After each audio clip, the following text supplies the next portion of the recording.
Hi, myself Iklasur Rahman and you're watching our YouTube channel Hydra Chemistry.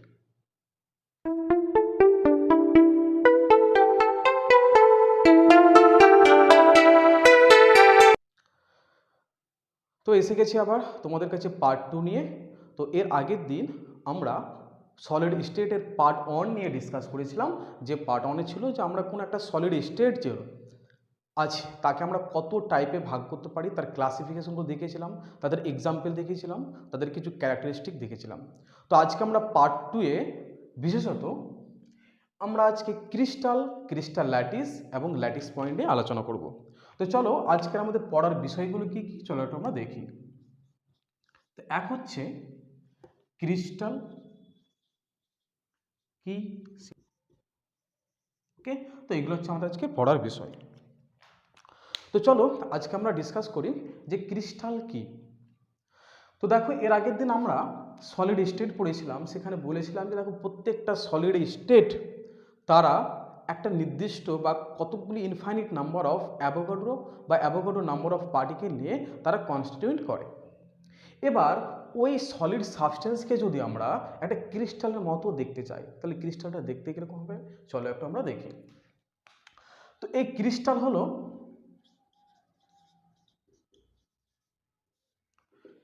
হলো এমন এক definite geometrical shape যার মধ্যে কি রয়েছে, অনেকগুলো কনস্টিটিউয়েন্ট পার্টিকেল রয়েছে এবং এই কনস্টিটিউয়েন্ট পার্টিকেল দ্বারা যে একটা 3 ডাইমেনশনাল যে স্ট্রাকচার তৈরি করে তাকে বলা হয় ক্রিস্টাল বলা হয়। তো ক্রিস্টাল কি বললাম, যে কোনো একটা সলিড সাবস্টেন্সেস তার একটা ডেফিনিট জিওমেট্রিক্যাল শেপ যে আছে তার মধ্যে কনস্টিটিউয়েন্ট পার্টিকেলগুলো যে একটা খুব সুন্দরভাবে সাজিয়ে বা পর্যায়ক্রমিকভাবে সাজিয়ে যে একটা স্ট্রাকচার তৈরি হয় তাকে বলা হয় ক্রিস্টাল। ওকে, তো চলো আমরা দেখবো তো ক্রিস্টালটা কি। The definite geometrical shape in which the particle is present in different part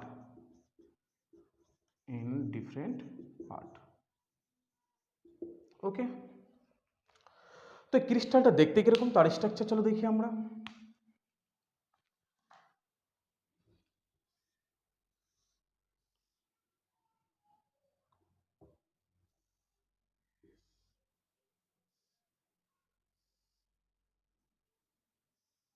ওকে, তো এটা হচ্ছে একটা crystal.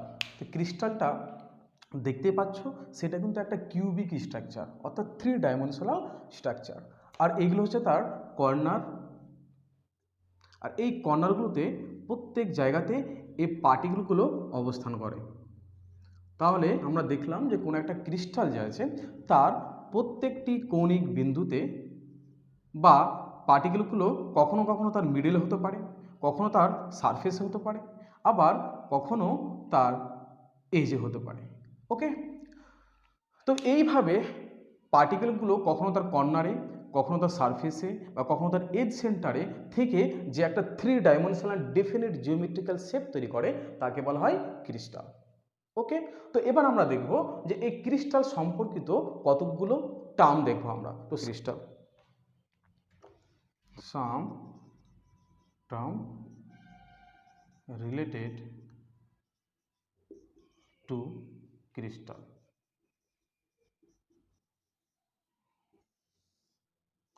Some term related to crystal. তো চলো দেখা যাক যে একটা ক্রিস্টাল যে আছে তার কতগুলো কি কি টার্ম, ইন্টারফেসিয়াল অ্যাঙ্গেল কি, তার অ্যাক্সিয়াল ডিস্টেন্স কি, বা এজ লেন্থ কি, সারফেস কি, এই সমস্ত জিনিসগুলো আমরা লক্ষ্য করব। ওকে, তো এই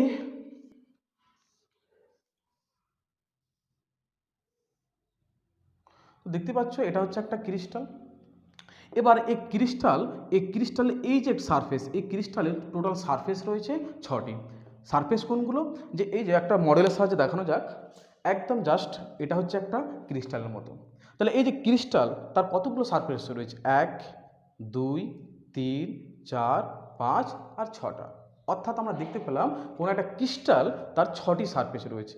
এক, ঠিক তার অপোজিটে 2 3 4 5 আর 6। তার সারফেস কতগুলো? সারফেস হচ্ছে 6টি। সারফেস হলো 6টি।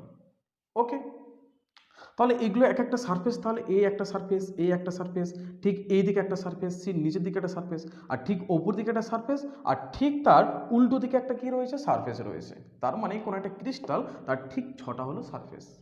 এবার দেখবো আমরা অ্যাক্সিয়াল ডিস্টেন্স। এই অ্যাক্সিয়াল ডিস্টেন্স কি?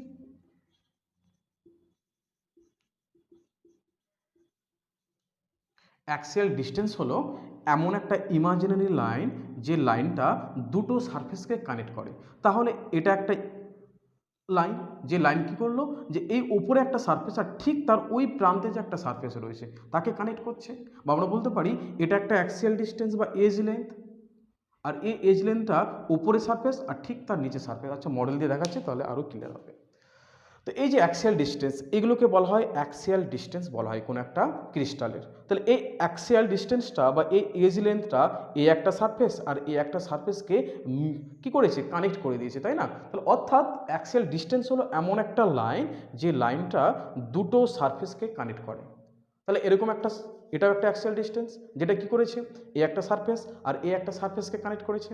এটাও একটা এজ লেন্থ, এটা একটা সারফেসকে আর এটা একটা সারফেসকে কানেক্ট করেছে। অর্থাৎ তাহলে আমরা দেখব টোটাল অ্যাক্সিয়াল ডিস্টেন্স কতগুলো রয়েছে?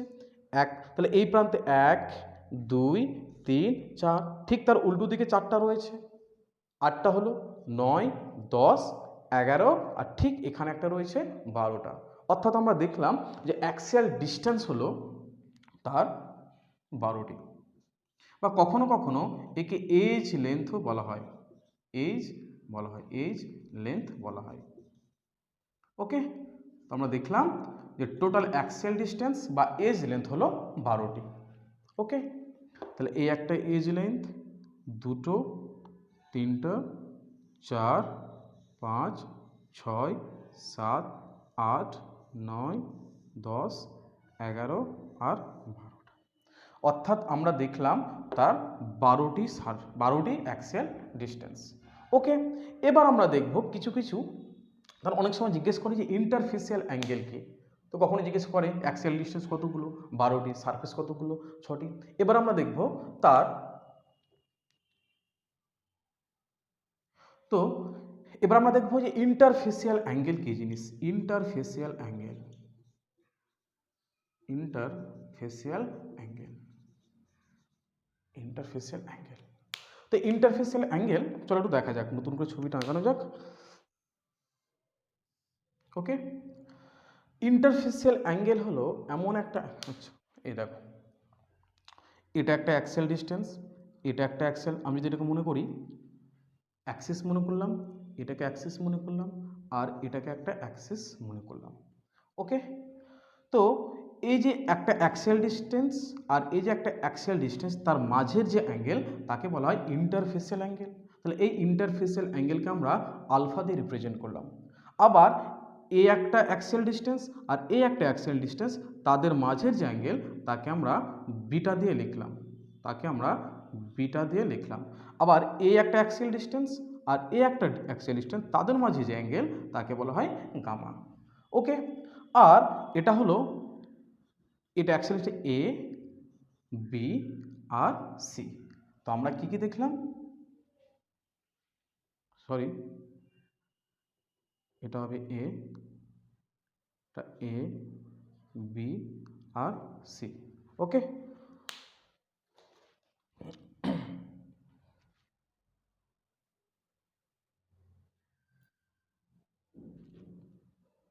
ছবিটা একটু বড় করে আঁকা যাক।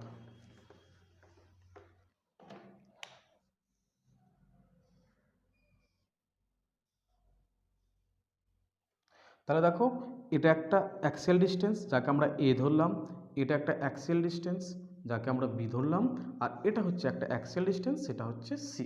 ওকে, তাহলে এই যে একটা অ্যাক্সিয়াল ডিস্টেন্স সি আর বি, তাদের মাঝের যে অ্যাঙ্গেল তাকে আমরা আলফা দিয়ে রিপ্রেজেন্ট করলাম। অর্থাৎ ইন্টারফেসিয়াল অ্যাঙ্গেল কি তাহলে, যে দুটো যে অ্যাক্সিয়াল ডিস্টেন্স তার মাঝের যে অ্যাঙ্গেলটা তাকে বলে অ্যাক্সিয়াল ডিস্টেন্স, তাকে বলে ইন্টারফেসিয়াল অ্যাঙ্গেল। তো এরকম ইন্টারফেসিয়াল অ্যাঙ্গেল আমরা কতগুলো দেখতে পাবো, তাহলে একটা বি আর সি এর মাধ্যমে একটা ইন্টারফেসিয়াল অ্যাঙ্গেল দেখলাম, আবার আমরা বি এবং এ যে অ্যাক্সিয়াল ডিস্টেন্স আছে তাদের মাঝে একটা অ্যাঙ্গেল, আর এই যে সি এবং এ যে রয়েছে তাদের মাঝে একটা অ্যাঙ্গেল হচ্ছে এটা। তাহলে একে ধরলাম আমরা বিটা আর একে ধরলাম আমরা গামা। অর্থাৎ তাহলে আমরা কী কী দেখলাম, ইন্টারফেসিয়াল অ্যাঙ্গেল কতগুলো আছে একটা ক্রিস্টালের মধ্যে, সেটা হচ্ছে তিনটে, অ্যালফা, বিটা আর গামা। ওকে, তো চলো আমরা লিখি তাহলে ইন্টারফেসিয়াল অ্যাঙ্গেল। তো ইন্টারফেসিয়াল অ্যাঙ্গেল আমরা দেখলাম টোটাল হচ্ছে তিনটি। তো কার মধ্যে কার রয়েছে, প্রথমে বি অ্যান্ড সি এর মধ্যে যে ইন্টারফেসিয়াল অ্যাঙ্গেল সেটা হচ্ছে আলফা। ওকে, 2 নম্বর হলো যে এই এ এবং সি তাদের মাঝ, এই দুটো যে অ্যাক্সিয়াল ডিস্টেন্স তাদের মাঝের যে অ্যাঙ্গেল তাকে আমরা লিখলাম বিটা দিয়ে, আর এ এবং বি তাদের মাঝের যে ইন্টারফেসিয়াল অ্যাঙ্গেল সেটা হচ্ছে গামা। ওকে, তাহলে এই জিনিসগুলো একটু আমাদের মনে রাখতে হবে কোনো একটা ক্রিস্টাল সম্পর্কে। তাহলে আমরা অনেকগুলো টার্ম জেনে গেলাম এই ক্রিস্টাল সম্পর্কে। এক হচ্ছে সারফেস, সারফেস যে দেখলাম যে এই যে এক একটা যে সারফেস, এই যে এইগুলো সারফেস, তাহলে সারফেস কতগুলো, 6টা। অ্যাক্সিয়াল ডিস্টেন্স কতগুলো দেখলাম, 12টা। বা অ্যাক্সিয়াল ডিস্টেন্স অনেক সময় এজ লেন্থ বলা হয়। তাহলে অ্যাক্সিয়াল ডিস্টেন্স হলো এমন একটা লাইন যে লাইনটি দুটো সারফেসকে কানেক্ট করে দেয়। আর ইন্টারফেসিয়াল অ্যাঙ্গেল হলো যে দুটো অ্যাক্সিয়াল যে ডিস্টেন্স তাদের মাঝের যে অ্যাঙ্গেল তাকে বলা হয় ইন্টারফেসিয়াল অ্যাঙ্গেল। তাহলে আমরা বা স্পেস ল্যাটিস কি, তাহলে আমরা ক্রিস্টাল সম্পর্কে শেষ করলাম। এবার আমরা দেখব ক্রিস্টাল ল্যাটিস সম্পর্কে কতগুলো টার্ম বা কি জিনিস, বা অনেক সময় কি স্পেস ল্যাটিস নামেও পরিচিত। ওকে, তো ক্রিস্টাল ল্যাটিস বা স্পেস ল্যাটিস কি, চলো একটু দেখা যাক। আচ্ছা,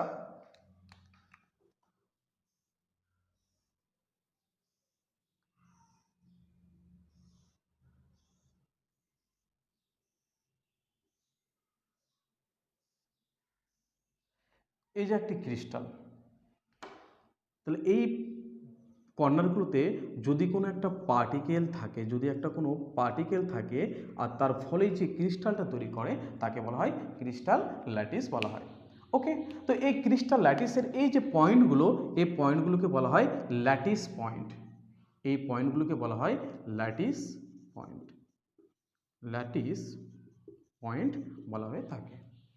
এবার অনেক সময় আমরা দেখে থাকি যে এই যে সলিড যে কার্বন ডাইঅক্সাইড যাকে বলা হয় ড্রাই আইস বলা হয়, তার যদি আমরা ক্রিস্টাল ল্যাটিস বা তার স্পেস যদি ল্যাটিস দেখি, তবে আমরা দেখব যে কিভাবে ওই পার্টিকেলগুলো বা এই ল্যাটিস পয়েন্টগুলো কিভাবে থাকে। চলে একটু দেখা যাক।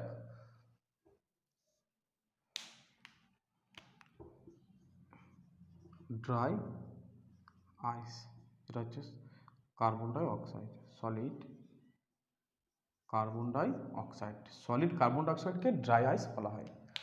তাহলে এই কার্বন ডাইঅক্সাইড মানে কি, এই কার্বন হচ্ছে একটা সেন্ট্রাল অ্যাটম আর তার সাথে একটা অক্সিজেন লেগে আছে আর নিচে একটা অক্সিজেন আছে, তাই তো। তো এই কার্বনটা হচ্ছে সেন্ট্রাল অ্যাটম, তার মানে কার্বন এখানে আছে, তার পাশে রয়েছে সেন্ট্রাল অ্যাটম অক্সিজেন। এইভাবে ক্রিস্টালগুলো, এইভাবে তাদের পার্টিকেলগুলো থাকে। মাঝেরটা হচ্ছে কার্বন আর এইগুলো হচ্ছে সব অক্সিজেন।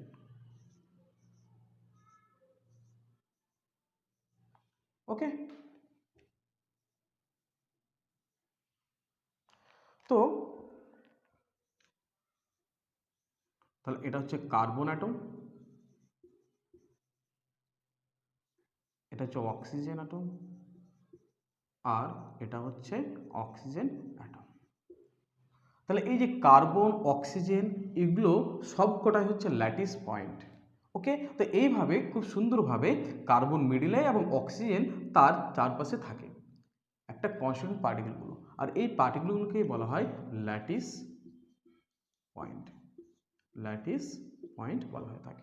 ওকে, তাহলে এই যে ল্যাটিস যে পয়েন্ট সেটা কি শুধুমাত্র অ্যাটম হবে না, সেই ল্যাটিস পয়েন্টটা কখনো অ্যাটম হতে পারে, মলিকুলস হতে পারে, আবার আয়নসও হতে পারে। অর্থাৎ ল্যাটিস পয়েন্ট এক হতে পারে অ্যাটম, দুই হচ্ছে মলিকিউলস হতে পারে, আর থার্ড হচ্ছে আয়নসও হতে পারে, আয়নসও হতে পারে। ওকে, তাহলে এই দেখলাম আমরা কোনো একটা ড্রাই আইস বা সলিড কার্বন ডাই অক্সাইড তার ল্যাটিস সম্পর্কে বা তার স্পেস ল্যাটিস সম্পর্কে এবার দেখলাম। এবার আমরা দেখব যে ল্যাটিস পয়েন্ট তাহলে দেখলাম, ক্রিস্টাল ল্যাটিসও দেখলাম, এবার দেখব ইউনিট সেল। এবার ইউনিট সেল খুবই একটা ইম্পর্টেন্ট পার্ট। এই ইউনিট সেলটা কি? এই ইউনিট সেলটা হচ্ছে এক একটা ইউনিট পার্ট বা এক একটা পার্ট, কোনো একটা ক্রিস্টাল ল্যাটিস যে আছে তার যে এক একটা যে পার্ট, ওই এক একটা পার্টকে বলা হয় ইউনিট সেল বলা হয়ে থাকে। এবার দেখবো আমরা যে কত টাইপের, অর্থাৎ ক্লাসিফিকেশন অফ ইউনিট সেল। সাধারণত 4 ভাগে ভাগ করা যেতে পারে। এক হচ্ছে প্রিমিটিভ, বা অনেক সময় তাকে সিম্পল ও বলা হয়ে থাকে। তারপর হলো বিসিসি বা body centre cubic lattice, cubic lattice. আর থার্ড হলো এফসিসি বা এর ফুল ফর্ম হলো face centre cubic lattice, face centre cubic lattice. আর থার্ড হলো edge centre cubic lattice, edge centre cubic lattice. তো চলো দেখা যাক যে প্রিমিটিভ বা সিম্পল যে ল্যাটিস সেটা দেখতে কীরকম, বা বিসিসি, এফসিসি আর এজ সেন্টার তাদের স্ট্রাকচার কীরকম, চলো একটু দেখা যাক। যদি কোনো একটা ক্রিস্টালের মধ্যে তার কনস্টিটিউয়েন্ট পার্টিকেলগুলো শুধু কর্নারে যদি অবস্থিত হয়, অর্থাৎ শুধুমাত্র যদি কর্নারে তার পার্টিকেলগুলো থাকে, তখন তাকে আমরা বলবো প্রিমিটিভ বা সিম্পল ক্রিস্টাল ল্যাটিস। তাহলে আবার কি, চলো একটু দেখে নিয়ে যাক। তাহলে সিম্পলটা কি? প্রিমিটিভ বা সিম্পল ইউনিট সেল হলো এমন এক ধরনের ল্যাটিস যেখানে কনস্টিটিউয়েন্ট পার্টিকেলগুলো শুধুমাত্র এই কর্নার যে পয়েন্ট, সেই কর্নার পয়েন্টেই থাকবে, তাকে আমরা বলবো প্রিমিটিভ বা সিম্পল ইউনিট সেল। এবার দেখবো আমরা বিসিসি অর্থাৎ বডি সেন্টার কিউবিক ল্যাটিস, তার স্ট্রাকচার। ওকে, তো চলো দেখা যাক। এটা হচ্ছে একটা ক্রিস্টাল ল্যাটিস, তার কর্নার পয়েন্টে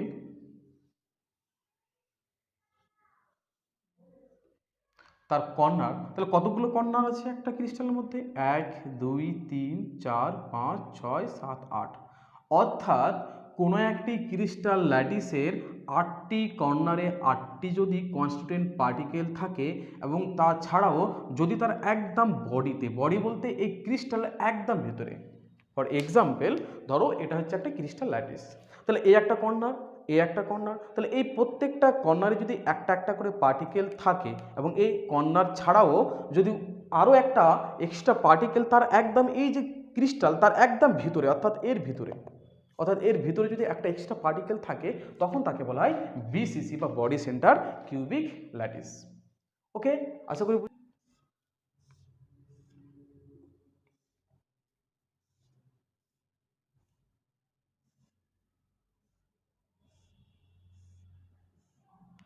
তো চলো দেখা যাক সে এফসিসি কি কি। তা আবার এই 8টা কর্নারে সে তো কমন থাকবেই, সমস্ত ক্রিস্টাল ল্যাটিসের ক্ষেত্রে 8 কর্নারে 8 পার্টিকেল থাকবে। তাহলে 8টা কর্নারে 8টা পার্টিকেল থাকা ছাড়াও যদি তার 6টি সারফেসে যদি 6টি পার্টিকেল থাকে, মনে করলাম এই একটা সারফেস, এখানে একটা, ঠিক এইদিকে একটা সারফেস এদিকে, আর ওইদিকে একটা সারফেস এখানে একটা, আর ঠিক নিচের যে সারফেস সেখানে একটা, আর ঠিক ওপরে একটা, আর ওই এই যে উপরে একটা, ঠিক তার অপর প্রান্তে যে একটা পার্টিকেল সেখানে যদি থাকে। তো অর্থাৎ আবার দেখা যাক, তাহলে এফসিসি বা ফেস সেন্টার কিউবিক ল্যাটিস কখন বলবো? যে এই 8টা কর্নার 1 2 3 4 5 6 7 8, এই 8টা কর্নার ছাড়াও যদি তার 6টি সারফেসে আরও এক্সট্রা 6টি পার্টিকেল থাকে, অর্থাৎ এই সারফেসে একটা, ঠিক তার অপোজিট সারফেসে একটা, এখানে একটা, এখানে একটা, এখানে একটা, আর এখানে একটা, অর্থাৎ 8টি কর্নার ছাড়াও তার 6টি সারফেসে যদি পার্টিকেল থাকে, তখন সেই ক্রিস্টালকে আমরা বলবো, বা তখন সেই ইউনিট সেলকে বলবো আমরা এফসিসি বা ফেস সেন্টার কিউবিক ল্যাটিস।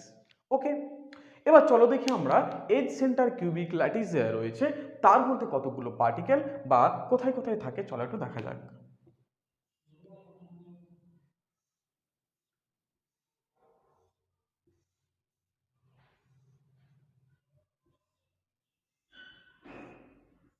ওকে, তাহলে আবার একটা জিনিস কমন, যে 8টা কর্নারে 8টি পার্টিকেল থাকবে। তাছাড়াও তার যদি এই যে দুটি থাকে, তো এইজ কি জিনিস চলো একটু দেখা যাক। মনে করলাম যে এটা হচ্ছে একটা ক্রিস্টাল, তাহলে 8টা কর্নারে তো 8টা রয়েছে।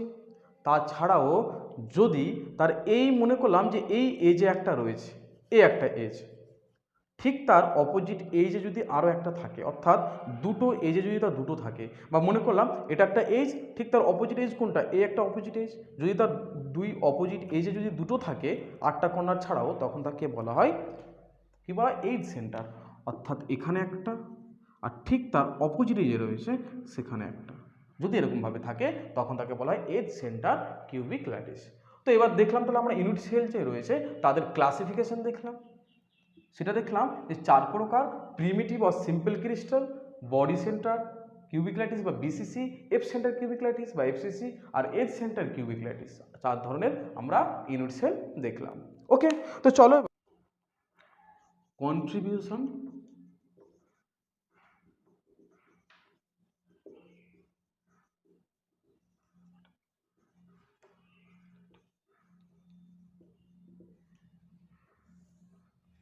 Contribution of particle in a lattice. তো আমরা কত ধরনের পার্টিকেল দেখলাম?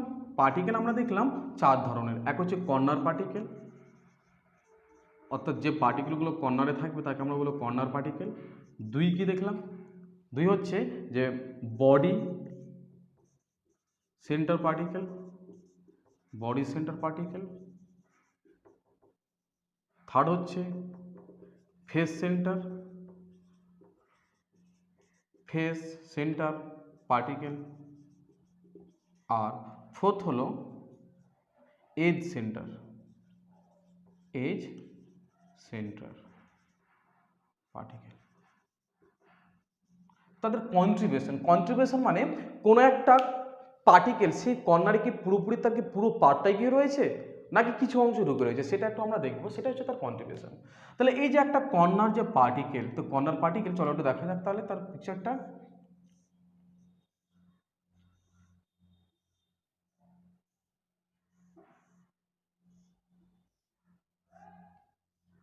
তো দেখো এই যে একটা ক্রিস্টাল, তাহলে এখানে একটা কর্নার পার্টিকেল, এখানে একটা পার্টিকেল থাকে, এই পয়েন্টগুলো সব কি পার্টিকেল দ্বারা ভর্তি। এখন কোশ্চেন হলো যে এই পার্টিকেলগুলো যে আছে তারা কি পুরোপুরি কি কর্নারের মধ্যে ঢুকে রয়েছে?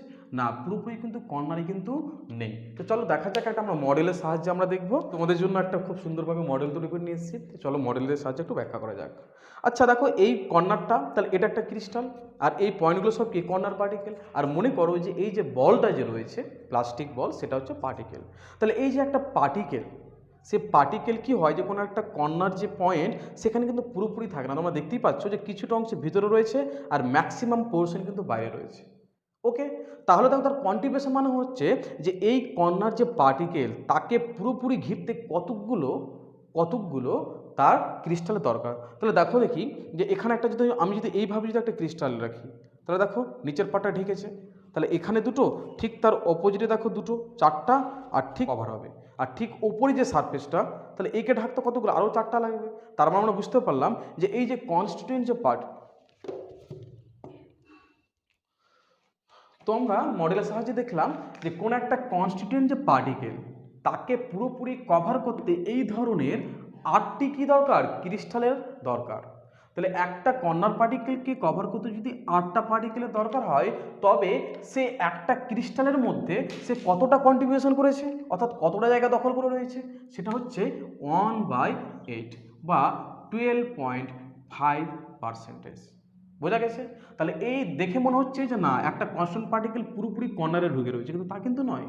কিছু অংশ, কত অংশ, যে 8 ভাগের মধ্যে 1 ভাগ বা 1/8, অর্থাৎ আমরা যদি পার্সেন্টেজে কনভার্ট করি তবে সেটা কত হবে, 12.5। তো অর্থাৎ আমরা দেখলাম যে এই কর্নার পার্টিকেল তার একটা ক্রিস্টালে তার কন্ট্রিবিউশন হচ্ছে 1/8 বা 12.5%। ওকে, তো চলো দেখা যাক এবার বডি সেন্টার কিউবিক ল্যাটিস। তো বডি সেন্টার মানে কি, যে বডি সেন্টার সে তো পুরোপুরি একদম সে বডির মধ্যে ঢুকে রয়েছে, অর্থাৎ কোনো একটা ক্রিস্টাল তার ভেতরে রয়েছে।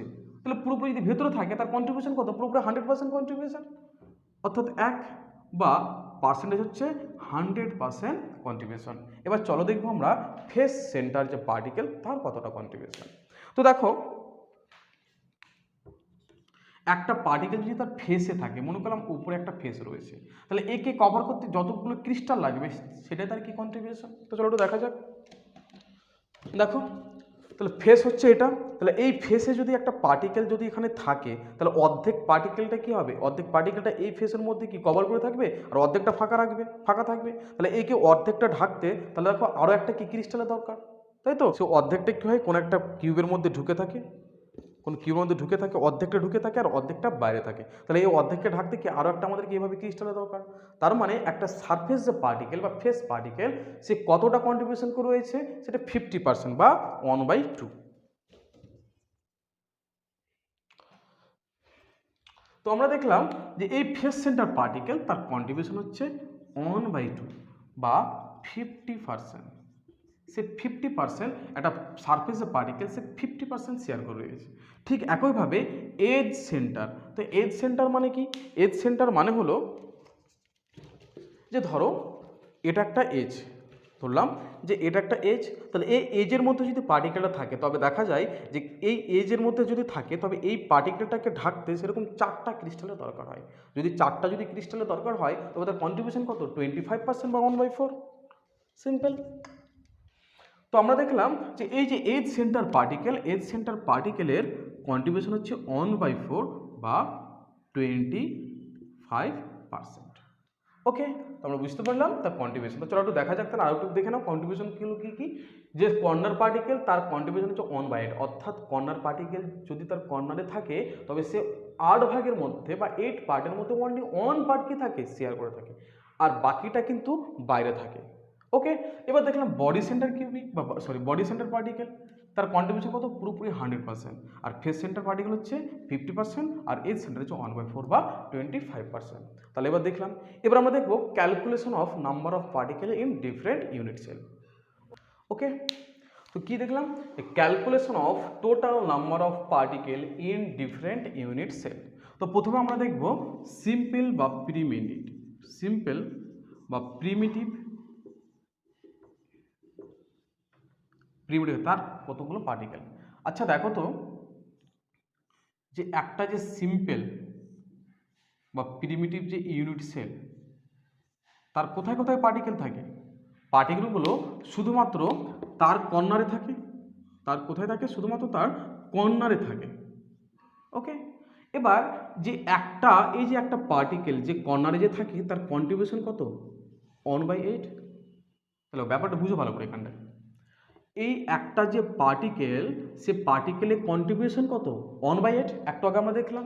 আর এরকম কতগুলো পার্টিকেল রয়েছে, 8 কর্নারে 8টা পার্টিকেল, তাহলে আমরা কি করব, 8 দিয়ে মাল্টিপ্লাই করবো। তো দেখো 8 আর 8 ক্যান্সেল, তাহলে মোট দাঁড়ালো 1। অর্থাৎ কোনো একটা সিম্পল বা প্রিমিটিভ যে ইউনিট সেল তার মধ্যে 8টি পার্টিকেল মনে হলেও কিন্তু তার বাস্তবে সেখানে পার্টিকেল কতগুলো থাকে, একটা থাকে। তার কারণ এক একটা পার্টিকেলের কন্ট্রিবিউশন হচ্ছে 1/8। ওকে, এবার আমরা দেখব যে বডি সেন্টার বা বিসিসির ক্ষেত্রে মোট কতগুলো পার্টিকেল, চলো দেখা যাক।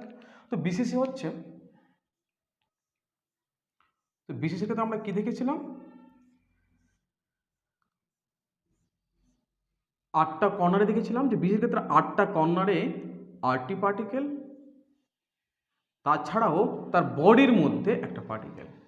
তাহলে কোনো একটা বিসিসির মধ্যে কতগুলো কর্নার পার্টিকেল রয়েছে, 8টা, আর এক একটা কন্ট্রিবিউশন কত, 1/8, প্লাস আরও একটা কি রয়েছে, তার বডিতে পার্টিকেল রয়েছে একদম ভেতরে রয়েছে, তার কন্ট্রিবিউশন কত, পুরোপুরি 1।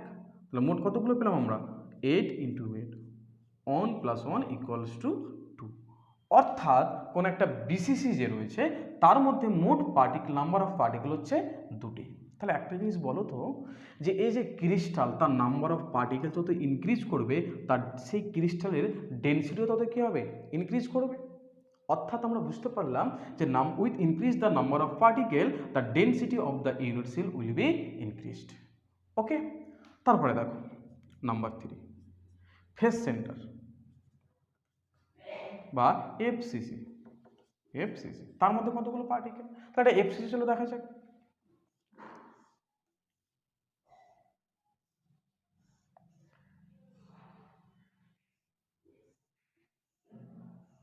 ওকে, দেখো এফসিসির মধ্যে কি হয়, যে এফসিসিতে 8টা কর্নারে 8টি পার্টিকেল, তাছাড়াও তার যদি 6টি সারফেসে যদি 6টি পার্টিকেল থাকে, 1 2 3 4, ঠিক উপরে একটা আর ঠিক তার ভেতরে হচ্ছে একটা, অর্থাৎ 6টি সারফেসে যদি 6টি পার্টিকেল থাকে, তাহলে বলো দেখি যে এই যে কর্নার যে পার্টিকেল তাদের কন্ট্রিবিউশন কত, 1/8। কন্ট্রিবিউশন কত, 1/8। আর এরকম কতগুলো পার্টিকেল আছে, 8টি। প্লাস আর হচ্ছে সারফেস পার্টিকেল এক ধরনের আছে, এই সারফেস পার্টিকেল তার কন্ট্রিবিউশন কত, 1/2। আর এরকম সারফেস পার্টিকেল কতগুলো আছে, 1 2 3 4 5 6টি। তাহলে দেখো যে 8 ক্যান্সেল, তাহলে 1 + 2 3 যা 6, তো 1 + 3 = 4। ওকে, তো আমরা দেখলাম যে এই যে এফসিসি তার কিন্তু number of particle simple primitive কিংবা বিসিসি থেকে কিন্তু বেশি। তাহলে কি আমরা এখান থেকে বলতে পারি না যে সিম্পল বা প্রিমিটিভ যা তার যা ডেন্সিটি তার থেকে বিসিসির কি ডেন্সিটি একটু বেশি, আর বিসিসির যা ডেন্সিটি হবে, এই ক্রিস্টালের যা ডেন্সিটি হবে তার কি হবে, এফসিসি ডেন্সিটি আরও বেশি হবে। অর্থাৎ নাম্বার অফ পার্টিকেল যদি বেশি হয়ে যায় তার জায়গা, তাহলে দেখো এই যে টোটাল ক্রিস্টাল তার যে টোটাল যে ভলিউম, এই ভলিউমের কী হবে, অনেকটা কি জায়গা দখল করে নেবে না, বা অনেকটা জায়গায় কী করবে, অকুপাইড করবে কে, এই পার্টিকেলগুলো দ্বারা। তাহলে এই পার্টিকেলগুলো যদি অকুপাইড করে নেয় তবে কী হবে, তাদের ডেন্সিটি ধীরে ধীরে ইনক্রিজ করবে। ওকে, এবার চলো দেখা যাক। তাহলে আমরা দেখলাম যে মোট পার্টিকেল তাহলে সিম্পলি 1টি, বিসিসিতে 2টি, আর এফসিসিতে হচ্ছে 4টি। তাহলে বলো দেখি যে ডেন্সিটির অর্ডারটা কীরকম হবে। তাহলে একটু দেখে নাও যে পার্টিকেল, নাম্বার অফ পার্টিকেল যত ইনক্রিজ করবে তার ডেন্সিটিও তত বেশি হবে, অ্যান্ড ভাইস ভার্সা, অর্থাৎ পার্টিকেল যত কম হবে তার ডেন্সিটিও তত কম হবে। তো সব থেকে ডেন্সিটি তাহলে কার বেশি, এক হচ্ছে তাহলে সিম্পল, তার যা ডেন্সিটি তার থেকে একটু কার বেশি হবে, বিসিসি হবে। তারপরে দেখো এফসিসি, তারপরে এফসিসি। ওকে, করে যে ব্রেভিস ল্যাটিস কতগুলো, ব্রেভিস ল্যাটিস সম্পর্কে বিভিন্ন কম্পিটিটিভ এক্সামে তোমাদের জিজ্ঞেস করে ব্রেভিস ল্যাটিস। তো ব্রেভিস ল্যাটিস কতগুলো, তো দেখো ব্রেভিস ল্যাটিস টোটাল কিন্তু ব্রেভিস ল্যাটিস হচ্ছে 14। তো কোথায় কোথায় চলো একটু দেখা যাক। সিম্পল, সিম্পল বা প্রিমিটিভ তার কিন্তু টোটাল 7 ব্রেভিস ল্যাটিস আছে। আর এফসিসি অ্যান্ড এজ সেন্টার তাদের রয়েছে তিনটে তিনটে করে। আর বিসিসি, সরি দুটো দুটো করা হবে, এফসিসির দুটো, এজ সেন্টারের দুটো, আর বিসিসি তার হচ্ছে তিনটে। মোট কতগুলো হলো, 7 2 9 9 2 11 11 3 14, অর্থাৎ টোটাল 14 ল্যাটিস ব্রেভিস ল্যাটিস থাকে। তো অনেক সময় কোশ্চেন জিজ্ঞেস করে যে টোটাল কতগুলো, total how many numbers of Brevis lattice in their, বা জিজ্ঞেস করে সিম্পল বা প্রিমিটিভ কতগুলো ব্রেভিস ল্যাটিস পাওয়া যায়, সেটা হচ্ছে 7টি। এফসিসি আর এজ সেন্টার পাওয়া যায় দুটো দুটো করে, আর বিসিসিতে পাওয়া যায় 3টে, অর্থাৎ মোট 14টি তার মধ্যে ব্রেভিস ল্যাটিস দেখতে পাওয়া যায়। ওকে, এবার দেখবো আমরা যে এই যে চার ধরনের যে আমরা যে এই যে চার ধরনের যে আমরা ইউনিট সেল দেখলাম, এক হচ্ছে সিম্পল বা প্রিমিটিভ, নাম্বার 2 হলো বিসিসি বা বডি সেন্টার কিউবিক ল্যাটিস, আর নাম্বার 3 হলো এফসিসি বা ফেস সেন্টার কিউবিক ল্যাটিস, আর ফোর্থ হলো edge centre cubic lattice.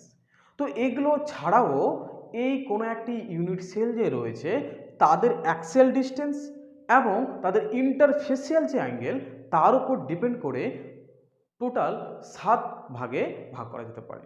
Okay, so a unit lattice can be classified into 7 ways on the basis of axial distance and interfacial angle. ওকে, তো চলো দেখা যাক এবার আরো different classifications of unit cell, different বা another classification,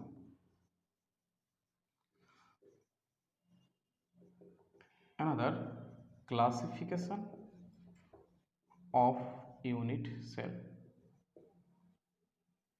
ওকে, তো দেখো another যে ক্লাসিফিকেশন, তো এই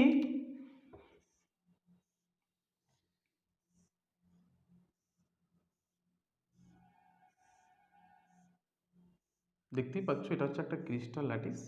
ওকে, তাহলে এই যে ক্রিস্টাল যে ল্যাটিস তাদের যে অ্যাঙ্গেল, তাহলে এই যে একটা অ্যাঙ্গেল, এই একটা অ্যাঙ্গেল, আর এই যে একটা অ্যাঙ্গেল, তো নিশ্চয়ই দেখতে পাচ্ছ যে কোনো কোনো ল্যাটিস যে রয়েছে তাদের কিন্তু এই ইন্টারফেসিয়াল অ্যাঙ্গেল আলফা বা বিটা বা গামা কিন্তু সেম নাও হতে পারে। অর্থাৎ কোথাও কোথাও দেখতে পাওয়া যায় যে alpha equals to beta equals to gamma, অর্থাৎ এই তিনটি অ্যাঙ্গেল কোথাও 90 ডিগ্রি হতে পারে।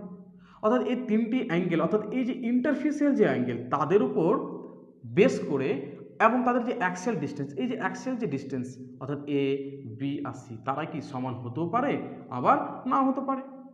কখনো দেখা যায় যে এ বি সি তারা সমান নয়, অর্থাৎ আনইকুয়াল যদি হয়, তাহলে এইভাবে তাদের ইন্টারফেসিয়াল অ্যাঙ্গেল আর তাদের যে অ্যাক্সিয়াল যে ডিস্টেন্স বা এজ যে লেন্থ তাদের উপর ডিপেন্ড করে আবার এই ইউনিট সেলকে 7 ভাগে ক্লাসিফিকেশন করা যেতে পারে। তো চলো একটু ক্লাসিফিকেশনগুলো আমরা একটু লক্ষ্য করব এবং তাদের মধ্যে এই যে অ্যাক্সিয়াল যে ডিস্টেন্স তাদের মধ্যে কী রিলেশন বা এই যে ইন্টারফেসিয়াল যে অ্যাঙ্গেল তাদের মধ্যে কী রিলেশন সেটা একটু আমরা দেখব। ওকে, তো দেখ হলো কিউবিক নাম্বার 2, টেট্রাগোনাল নাম্বার 3 বা একে রম্বোহেড্রাল নামেও পরিচিত, রম্বোহেড্রাল। ওকে, অ্যান্ড নাম্বার 5 হলো অর্থরম্বিক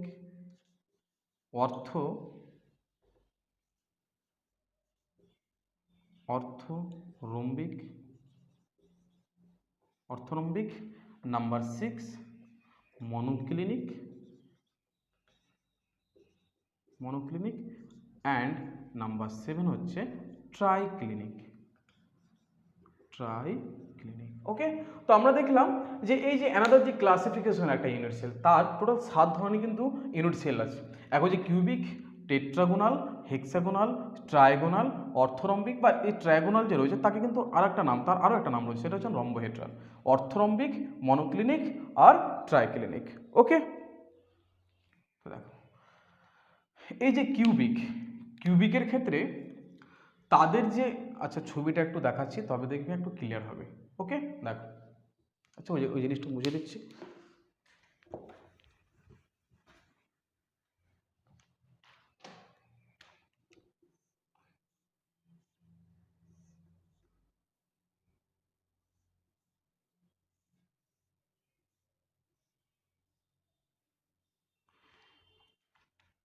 এই যে cubic lattice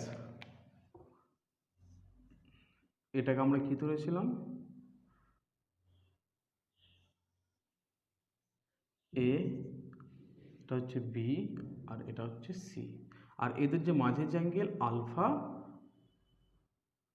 beta and gamma, sorry এটা ভুল হলো, বিটা অ্যান্ড গামা। ওকে, তো কোনো একটা কিউবিক ইউনিট সেলের ক্ষেত্রে দেখা যায় যে এই যে অ্যাক্সিয়াল ডিস্টেন্স অর্থাৎ এ বি এবং সি, সে তিনটে অ্যাক্সিয়াল ডিস্টেন্স কিন্তু ইকুয়াল, একদম ইকুয়াল। ওকে, তাহলে এই তিনটে অ্যাক্সিয়াল ডিস্টেন্স যদি ইকুয়াল হয় তাহলে দেখো যে এই যে একটা অ্যাক্সিয়াল ডিস্টেন্স আর এই যে একটা অ্যাক্সিয়াল ডিস্টেন্স তাই সেটাকে একটা রাইট অ্যাঙ্গেল না, অর্থাৎ এটা হচ্ছে একটা রাইট অ্যাঙ্গেল। আর আমরা জানি যে কোনো একটা রাইট অ্যাঙ্গেল যে রয়েছে তার ভ্যালু হচ্ছে 90 ডিগ্রি। অর্থাৎ তাহলে এই যে আলফা বিটা এবং গামা এই তিনটি অ্যাঙ্গেল অর্থাৎ এই তিনটি ইন্টারফেসিয়াল অ্যাঙ্গেল তারা কিন্তু একে অপরের সাথে ইকুয়াল, তাহলে এদের ভ্যালু কী হবে, সবার ভ্যালু হবে 90 ডিগ্রি। ওকে, আর এই যে টেট্রাগোনাল, এই টেট্রাগোনাল কোনো একটা ইউনিট সেলের ক্ষেত্রেও তার তিনটে অ্যাক্সিয়াল ডিস্টেন্সে কিন্তু সমান হয়, আলফা এ বি এবং সি তিনটে অ্যাক্সিয়াল ডিস্টেন্স সবার সমান হয়, অর্থাৎ তারা এ বি ইকুয়ালস টু তাদের যে অ্যাক্সিয়াল ডিস্টেন্সের ক্ষেত্রে এ এবং বি তারা দুজনে সমান হয়, কিন্তু সি অ্যাক্সিয়াল ডিস্টেন্স কিন্তু তাদের সাথে সমান হয় না, অর্থাৎ এ বি সমান কিন্তু সিটা তাদের সাথে নট ইকুয়ালস টু সি, অর্থাৎ A equals to B but B A and B not equals to C. Okay, তাহলে এই যে সি অ্যাক্সিয়াল ডিস্টেন্স সেটা কিন্তু টেট্রাগোনালের ক্ষেত্রে ইকুয়াল হয় না, ইকুয়াল হয় না, কিন্তু তাদের মধ্যে যে অ্যাঙ্গেল সে অ্যাঙ্গেল কিন্তু সবার সেম, অর্থাৎ 90 ডিগ্রি করে, beta gamma equals to 90 degree. Okay, এবার দেখবো আমরা হেক্সাগোনালের ক্ষেত্রে। তো হেক্সাগোনালের ক্ষেত্রে দেখা যায় যে তাদের অ্যাক্সিয়াল ডিস্টেন্সগুলো A equals to B and not equals to C হয়, আর তাদের আলফা অ্যান্ড বিটা এদের অ্যাঙ্গেলটা হয় 90 ডিগ্রি, বাট গামার অ্যাঙ্গেল হয় 120 ডিগ্রি। ওকে, তো অনেক সময় জিজ্ঞেস করে কিন্তু এই একটা অপশন দিয়ে দিতে পারে নিটে যে alpha equals to beta equals 90 degree and gamma equals to 120 degree হলে বলো যে সেই ইউনিট সেলটা কী ধরনের হবে, কিউবিক না টেট্রাগোনাল নাকি হেক্সাগোনাল নাকি ট্রাইগোনাল। ওকে, তাহলে এইভাবে তার ভ্যালু দিয়ে কিন্তু অনেক সময় জিজ্ঞেস করতে পারে। সেল ডিস্টেন্সগুলো কিন্তু সবাই কিন্তু same, A equals to B equals to C হয়, কিন্তু তাদের ইন্টারফেসিয়াল যে অ্যাঙ্গেল কিন্তু সমান হয় না, অর্থাৎ 90 ডিগ্রি হয় না, নট ইকুয়ালস টু 90 ডিগ্রি। অর্থরম্বিকের ক্ষেত্রে দেখা যায় যে এদের অ্যাক্সিয়াল যে ডিস্টেন্স তাদের কিন্তু কেউ সমান হয় না, A not equals to B and B not equal beta and gamma, তাদের প্রত্যেকের ভ্যালু হচ্ছে কত 90 ডিগ্রি। ওকে, তারপর হচ্ছে মনোক্লিনিকের ক্ষেত্রে এ বি অ্যান্ড সি তিনটে অ্যাক্সিয়াল ডিস্টেন্স হচ্ছে তারা নট ইকুয়ালস, অর্থাৎ কেউ কারোর সাথে কিন্তু সমান নয়। ওকে, তো অনেক সময় জিজ্ঞেস যে এই যে আলফা অ্যান্ড গামা সেটা কিন্তু 90 degree, but beta not equals to 90 degree. Okay, তাহলে আমরা কি দেখলাম, এই যে আলফা, এই যে ইন্টারফেসিয়াল অ্যাঙ্গেল আর এই যে ইন্টারফেসিয়াল গামা, তারা দুজন কিন্তু কি হয় সমান হয়, বাট বিটা অর্থাৎ তাদের দুজনের ভ্যালু হয় 90 ডিগ্রি আর বিটা হয় নট ইকুয়ালস টু 90 ডিগ্রি। এবার হচ্ছে ট্রাইক্লিনিকের ক্ষেত্রে এ বি অ্যান্ড সি তারা সবাই নট ইকুয়ালস, অর্থাৎ কেউ কিন্তু ইকুয়াল কিন্তু নয়, এবং তাদের অ্যাঙ্গেলগুলো কত হয়, alpha equals to beta and gamma, তারা নট ইকুয়ালস টু 90 ডিগ্রি।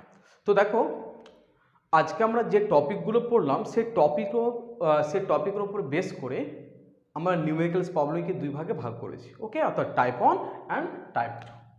তাহলে আমরা নিউমেরিক্যাল প্রবলেম সলভ করব, ওকে।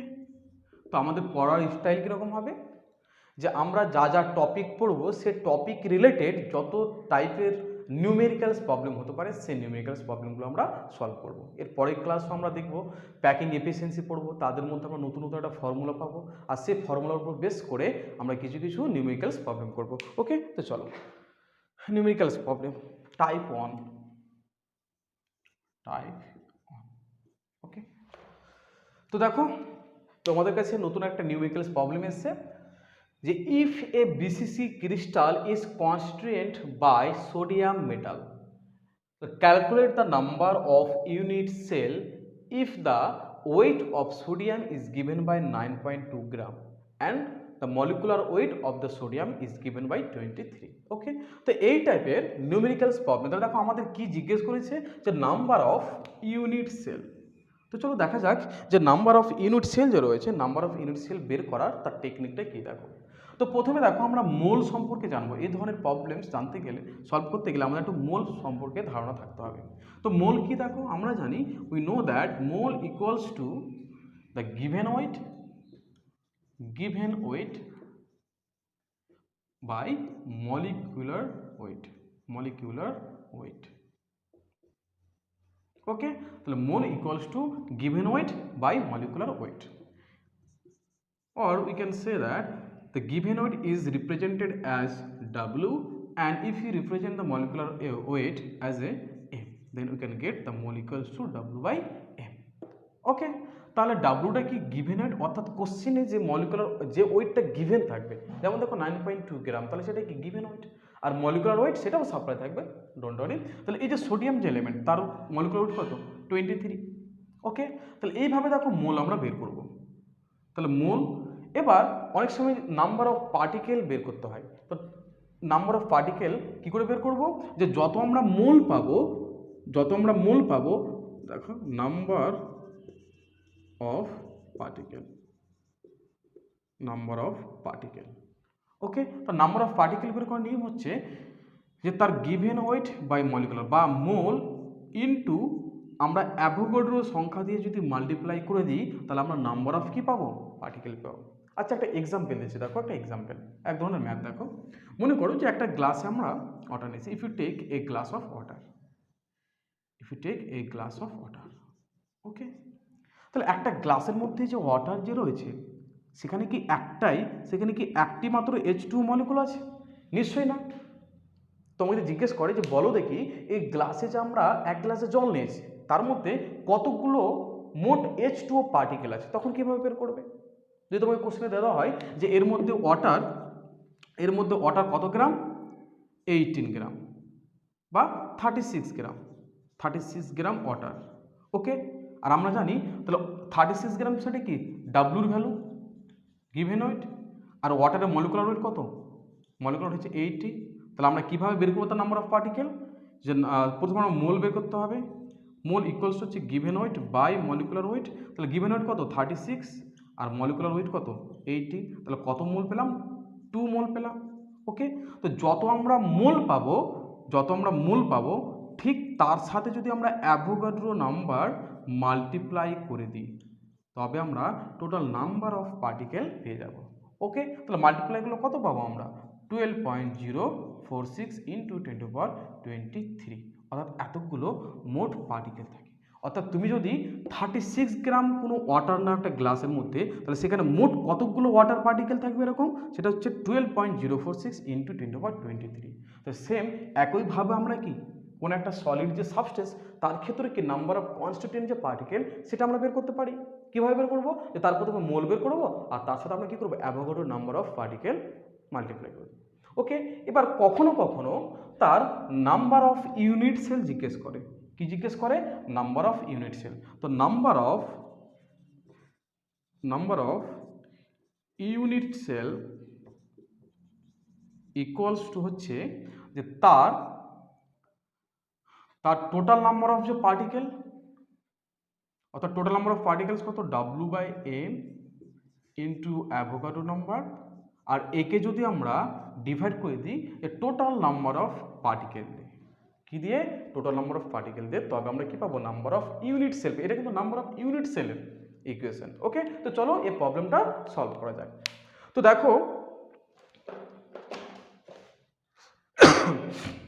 দেখো এখানে একটা সেল বলে দিয়েছে, সেলটা কী টাইপের, বিসিসি সেল। এখানে বলে দিয়েছে বিসিসি, অর্থাৎ বডি সেন্টার কিউবিক ল্যাটিস, ওকে। তাহলে একটা বডি সেন্টার কিউবিক ল্যাটিস বলে দিয়েছে। এবার এই বডি সেন্টার যে কিউবিক ল্যাটিস তার কনস্টিটিউয়েন্ট পার্টিকেল বলে কি, সবগুলো হচ্ছে সোডিয়াম আয়ন, অর্থাৎ এগুলোতে সব সোডিয়াম রয়েছে, সব সোডিয়াম। আর আমরা জানি বিসিসি কখন বলবো, যদি তার 8টি কর্নারে 8টি সোডিয়াম অ্যাটম বা 8টি কনস্টিটিউয়েন্ট পার্টিকেল ছাড়াও যদি তার বডিতে একজন কি থাকে, বডিতে একটা যদি সোডিয়াম অ্যাটম থাকে তখন আমরা কি বলবো, তাকে বিসিসি বলবো। তাহলে বলো দেখি যে এই জেডের ভ্যালু তাহলে কত, বিসিসির ক্ষেত্রে তার জেডের ভ্যালু কত 2, অর্থাৎ কোনো একটা বিসিসি ক্ষেত্রে তার নাম্বার অফ পার্টিকেল কত, জেডের ভ্যালু কত 2, ওকে। এবার দেখো তাহলে নাম্বার অফ ইউনিট সেল কত হবে, অর্থাৎ W/m, ডাব্লু কত বলে দিয়েছে, গিভেন ওয়েট 9.2 বাই কত m, মলিকুলার কত 23 ইন্টু অ্যাভোগাড্রো নাম্বার কত 6.023 ইন্টু 10⁻23 পেলাম। 1/z, জেডের ভ্যালু কত 2। তাহলে একে ক্যালকুলেশন করে যে অ্যান্সারটা আমরা পাবো, যে মনে করলাম অ্যান্সারটা দাঁড়াবে 1.206 ইন্টু 10⁻23, ওকে। তাহলে এই একটা টাইপের আমরা ম্যাথ দেখলাম যে এখানে জিজ্ঞেস করতে পারে তার নাম্বার অফ ইউনিট সেল কতগুলো আছে, ওকে। তাহলে এইভাবে আমরা বের করতে পারি।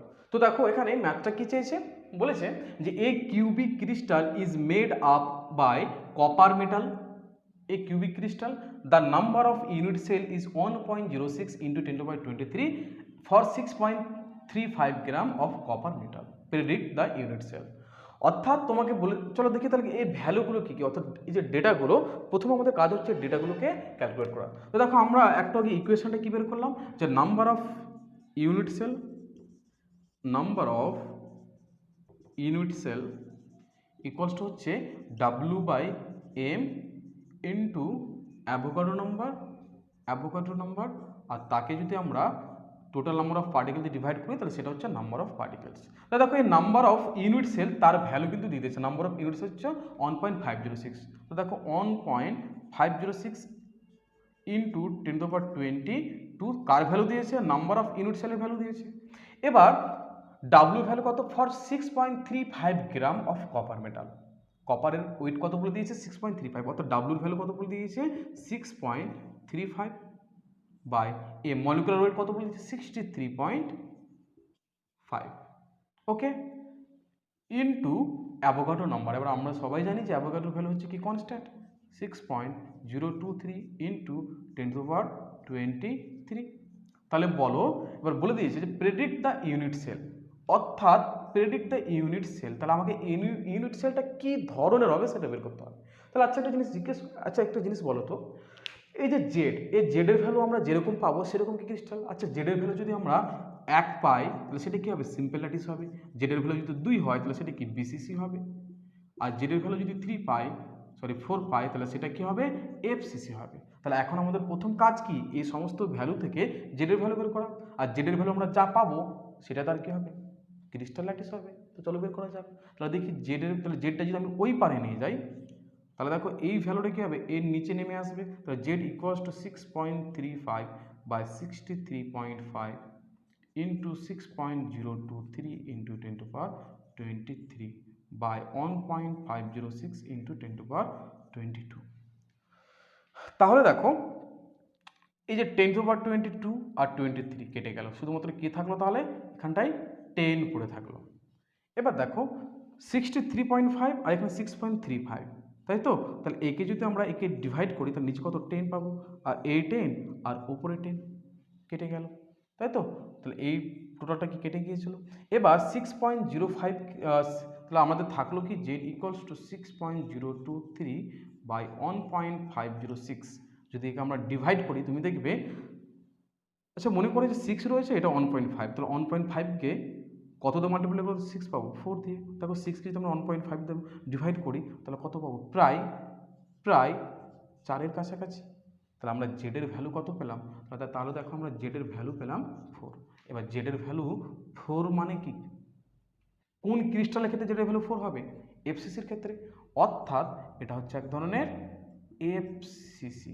তাহলে আমরা বুঝে গেলাম যে সেই ইউনিট সেলটা হবে এফসিসি, অর্থাৎ জেডের ভ্যালু বের করে আমরা ইউনিট সেল বের করতে পারি।